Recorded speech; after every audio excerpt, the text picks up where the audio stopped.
everyone, this is Chaithra. Welcome to INFOCUS. Today, it's my immense pleasure to introduce this personality. She is one of the best classical dancer around the city. Not only a dancer, she is a writer, an artist, and above all, a person with multiple talents. So it's none other than Artha Perla. Welcome you, ma'am. Thank you. Yeah. So, ma'am, you being a Bharatnatyam dancer, when did you develop interest towards this? Can you tell us about this beautiful journey? Well, this is not about interest. Yeah. This is about my parents' interest. And I think as children back when we are 5 years old, we do not know what are our actual interests. Yes. When I was 5, I was put into dance and music. And that's when I started it off as a part of my education. And then I think very recently I understood the passion that I have for this art form, and then I took it seriously. Yeah, okay. So, ma'am, people while working keep some objectives in their mind in what they are doing or what they want to do. So, do you have any such objectives set towards life? Well, goals are very important according to me, and I sort of prioritize on my goals. Okay. I keep certain long-term goals and then short-term goals, and then I work on it positively, though I'm lazy at times. Yeah. I need something to motivate and help me out doing it. Okay. So, ma'am, you have participated in a number of university and national level seminars. So, can you share us the experience? When I was in my high schools, I was a very shy and a middle bencher. Okay. It was the UG atmosphere that helped me to, break out the shackles and come out. Okay. So I remember this incident wherein I was in my UG class, and I happened to sit in the last bench for the first time in my life. Okay. And then the class was so boring that I wrote a small little poem, and my professor came by, and then he asked me, "What are you doing?" And I was so scared, petrified almost. Yeah. So he asked me to go in front of the class of 90, and he asked me to read the poem aloud. Okay. And I could hear my heartbeat so loud. I had to address my friends, but still that fear in me was still there.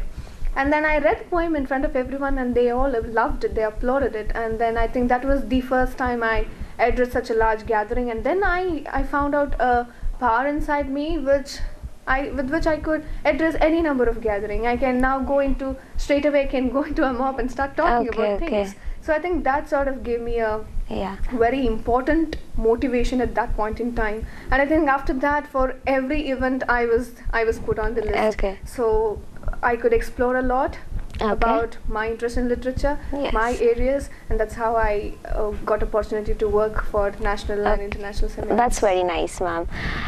So being in cultural team and then participating in extracurricular activities, then how did you manage this with your academics? Well, that is the question itself has a juxtaposition there. I think the way in which we look at things has to be changed. It is not academics and extracurricular. They should go together. I think the whole thing put together makes education possible. And I never felt any kind of difficulty in trying to manage with studies and with my dance classes, my music classes, and other writings, because I thought of both as a part of my making. And today, whatever I am, it is all these things put together. Sadly, we approach things in a different way. I think if we change that outlook, then I think we can have a very positive, a balanced, yes, very rightly said, a very balanced, and we can manage things together. If instead of focusing on examination and academics and separately, and then sports and extracurricular activities differently. So, ma'am, everyone will have someone or the other whom they get motivated or whom they consider as their inspiration. So, who was your inspiration? That's a difficult question to answer because I've been exposed to so many individuals. I think I can. So that's a very nice thing. Like you're getting inspired by a number of people. Yeah, that's a very wonderful thing. But then, the agent through whom I was exposed to, I think I should thank my parents for that. Yeah, that's because they complement each other in a way, and that complementary. What do I say? Complemented the balance that they strike has been imbibed by me. I think one is from arts background, my mom is from a science background, and I think they never sort of pressurized me in doing certain things. Okay. They gave me freedom and they allowed me to explore, Okay. and I just did that. I Yes. just did what my heart said. So your main inspiration were your parents? Well, The main. Okay. So ma'am, you are a dancer. You have written a number of columns in newspapers. You have also interest in music. Then how did you end up being an English lecturer? Does it have any interesting story behind it? Well, yes. I didn't, as a teenager, as a person who just passed the 10th grade, Okay. I didn't know what I'm supposed to do. I just thought I'll go with the herd of sheep. Okay. And then I wanted to make a difference, and then I sort of chose arts in the beginning. Okay.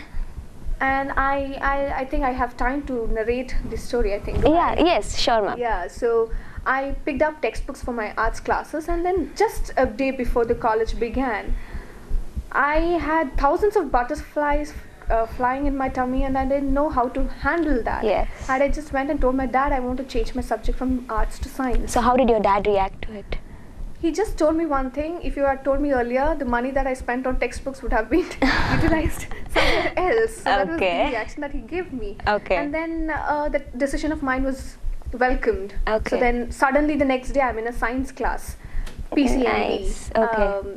Yeah, I went to the class of 95, and I got 2 years of time to actually understand what exactly I want to do. I Okay. think those were the very crucial years which helped me to decide what I want Yeah, to that's the become. most important aspect any Exactly. student needs. Exactly. Yeah. And that's when the examinations, the CET per se, Yes. and all these sort of coaching classes and things Yeah. were pressure. The pressure I couldn't handle. I think Okay. that sort of pushed me down, pushed me back Okay. for about 2 years. And then during those times, I actually thought what exactly I want to do Yeah. and explore. And then one fine day I decided, okay, this is it. I wrote my Yeah. CET examination, entrance examination, yes. I went for tuitions, yes. But then I made a conscious decision.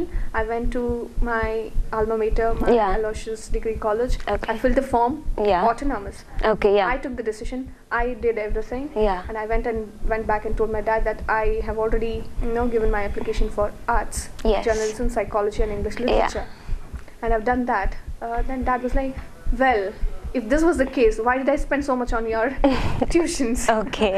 So I think that decision was very crucial for me. Yes, And yes. then I did not look back. Yeah, because nowadays basically parents just want to, wants to have a dream like, okay, my child must only be engineer or doctor. Yes. So maybe the pressures that were put on you maybe made the person that you are now. Maybe the pressure was not put on me Like, per se. yeah. I experienced the pressure myself Yeah. because I put myself in that seat. Yeah, that's what. So So maybe. I did not have anyone to blame. Okay. Usually we blame our parents for Yeah. doing that. You asked me to do this, you asked me to do that. Yeah. But this decision was mine. Okay. I was solely responsible for the decision that I Yes. took. So Okay. I think that gave me an agency to, Yeah. understand and accept my decision and then move forward. Okay.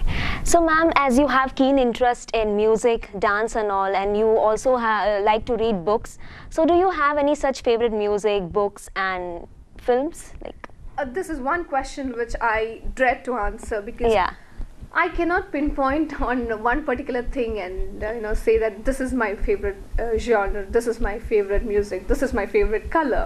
Okay. I sort of take things from everything. Okay. I like little of pop, I like little of classical. Okay, a mixture. I like a mixture of both. Yeah. I like rock bands, I like Indian classical rock band. At the Okay. same time, I like Western music, jazz in music. And when it comes to dance, I take things from everything and then I approach it in my way. Okay. So it is solely as stimulus come to me. Okay.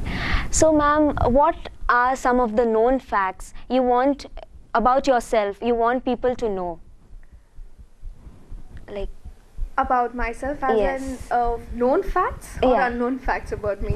you can mention both. Like, Well, if that's the case, I would like to mention few things. yes. I am an individual with a particular opinion and I stand by that opinion Okay. no matter what. Yes. And I take courage in doing so. That's good. Yeah. And not to blame others for the things that you do. Yes, exactly. So that's another thing that I strongly believe in. Yes, ma'am. And that each individual, I think, have to have the courage to, fall back on their own opinions. Yes, and exactly. they have to take the sole responsibility of what they do. Yeah. So I think these two would be the things that I would most associate myself with. Okay. So ma'am, there is this famous statement which says that the best attire woman can wear is her confidence. So what comment do you want to pass on the statement? Well, I don't have to comment anything on the statement, because it itself is a universally accepted statement. Yeah. But then I would second that thought. I would second that opinion, saying that you have confidence to do whatever you feel right. Yes. And then I think that's a good thing to be done. Okay. Besides dancing, music and all, do you have any other interest? I love to interact. Okay. And that's how I am in this field of teaching. Yes. Many of my contemporaries have asked me, why teaching? Yeah. Because you don't see many young individuals coming into teaching. Yes, that's when true. you have many prospect to mint money as such. But then I like to interact with people. I like to interact with like-minded people, and I like molding. Yes, molding. Students generally do not understand that the world is vast. Yeah. There are ample of opportunities, and I think as an individual who knows few things at least, I can impart that to my contemporaries, with the generation with whom I share. Yeah. I think I can connect with them better. Okay. And in that process, I think that gives me an agency to mold certain people. Yes. In a way, if not at a larger, in a larger sense, I can change, small little pockets of people. And then if I am able to change an individual, then that individual can change another individual, and the chain reaction would lead to a greater change. Okay. So this is my ideology behind taking up teaching as my profession. Okay. So being a teacher, whom would you consider as an ideal student? Each individual is unique. Okay. Each student is unique. Okay. Each teacher is unique. And the dynamics that works between a teacher and each student is different. Okay. So I think I, as a teacher, get to learn a lot from my students. Okay, that's nice. I see my students as unique individuals. Yeah. And my classrooms would be more interactive. My classrooms would be more democratic, wherein my students talk to me. It is a two-way process, like how we define communication as a two-way process. Yes. So I'm just a mediator. Okay. I'm not the all-knowing entity of a teacher. I'm also learning. Yes. So it's like I learn from my students. Students learn few things from me. Yeah. So we give and take each other. So that would be an ideal. Perfect teacher, wherein there's a both. I do not know if it is a definition of a perfect teacher. Yeah. But then my classroom would because both are learning from each other. Yeah, so. that's true. So ma'am, lastly, what message do you want to give all the youngsters out there? Well, I am not in a very good position to be giving preaching students or youngsters, because I too am young. Okay.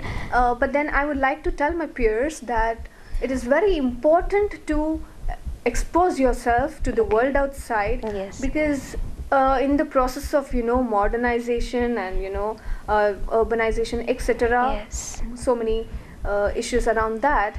We are restricting ourselves to certain aspects of things. We are taken with the sway of things that come by.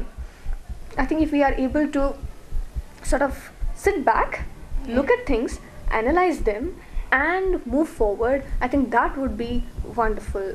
For example, I would take the issues and concerns that come up in social media. That's very unique and that's very active these days. Burning issue. Yeah.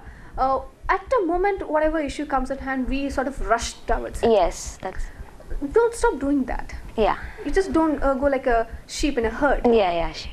Sit back, think on that. You think for yourself whether it is good for you or bad, and then move forward. I think if that power of decision you're able to exercise, that would be wonderful. Yes, ma'am. So thank you so much, ma'am, for being with us and sharing your experience and journey towards life. Definitely the words spoken by you will be a great inspiration to the students, to the youngsters, and it will motivate them to build a better tomorrow. So thank you, ma'am. Thank you once again. I hope the same happens. Thank you for calling me here. Thank you. So viewers, success is not so easy. Success only comes when you're determined, when you're passionate, and when you love in what you're doing. And the main aspect, when you accept failures with a smile. So with this, we come to the end. And this is Chaithra signing off. See you all guys with another new episode of INFOCUS. Till then, keep dreaming, keep smiling and fly high. Thank you so much.